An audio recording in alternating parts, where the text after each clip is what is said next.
Assalamu alaikum everyone and welcome to another episode of Hausa English classes on integrated literature. Darasinmu na yau akan adverb ne da kuma adjective. Adverb da adjective. So me adverb?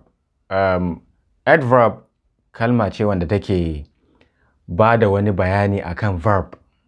Tana ƙara bayani akan verb ko wani adjective ko kuma wani adverb ɗin kuma. So ita adverb tana taɓa verb, adjective da kuma adverb irinta. Me kuma adjective? Shi adjective word ne da yake ba da bayani akan noun ko pronoun. Kamar da za mu gani a darasin yau. To, sai aka fara da exercise. Aka ce indicate the adverb or adjective in the following sentences. Of course, it's just to kawai underline za a yi ko circling a cikin littafi. So, za mu nemo inda akwai adverb da kuma inda akwai adjective. Na farko aka ce he stood up slowly. Mun ce adverb shi yana taɓa verb ne ko adjective ko adverb. To, slowly nan wajen shine adverb ɗin. Saboda aka ce slowly ɗaya daga cikin aikin da adverb yake shine yana taƙaita ma'anar action inda aka ɗauka, ma'anar verb ɗin. Inda kaman cewa kawai aka yi he stood up, aka cire slowly. Zai ba da ma'ana he stood up, amma ba mu san ya aka ya tashi ba.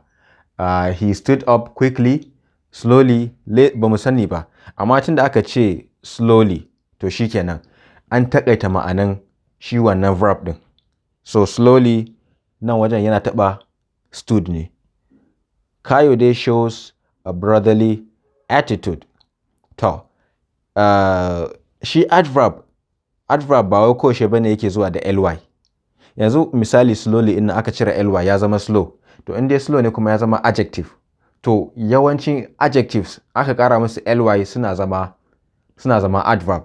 To amma shi adverb ba wai kullum bane ya zama ta cewa idan kalma na da ly ta zama adverb. A'a, akwai kalman tana ɗaukan ly amma ko ba adverb ɗin bace. Sannan kuma shi adverb ba wai kullum yana zuwa a ly bane. So nan wajen aka ce he shows a brotherly attitude. Kayode mun san cewa noun ne. Shows verb. To, brotherly attitude. Attitude noun ne shi ma. Ɗabi'a ko hali wannan noun ne.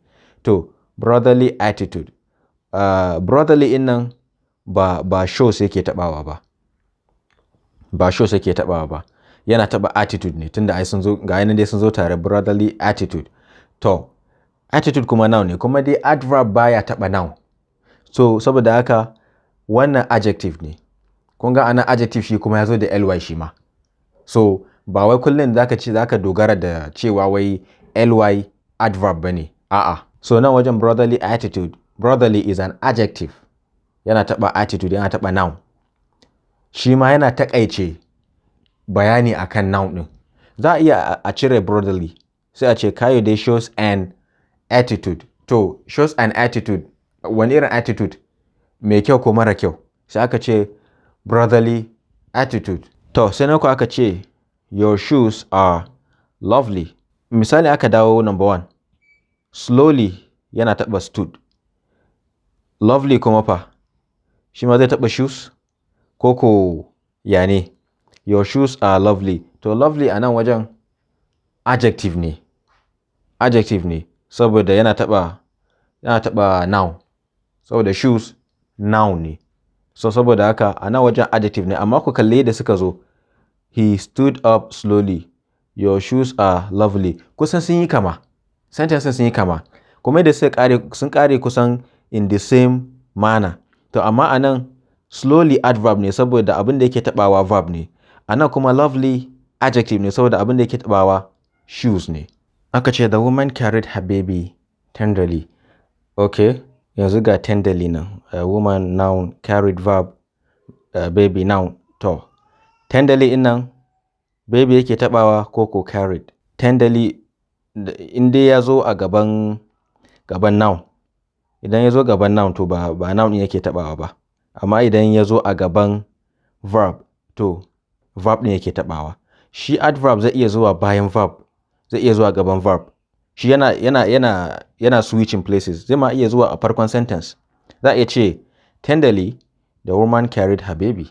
So idan mai ly ya zo a gaban verb, to verb din yake tabawa, amma ya zo a gaban noun ba noun din yake tabawa ba. So wannan adverb ne. Sai finally aka ce Makinde quickly mopped the floor. To kamar yadda muka faɗa, quickly ya zo bayan mopped.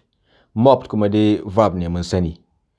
So wannan adverb ne. So kun ga anan adverb ya zo kafin verb. Anan kuma ya zo bayan verb. So shi adverb yana zuwa kafin verb ko bayan verb, yana zuwa a ko'ina. So quickly shine adverb ɗinmu. So wannan shine a takaice akan adverbs da adjectives. So insha Allah mun gama topic ɗin yau. Topic na gaba za mu kalla prepositions. Insha Allah prepositions shi za mu shiga nan gaba. Assalamu alaikum.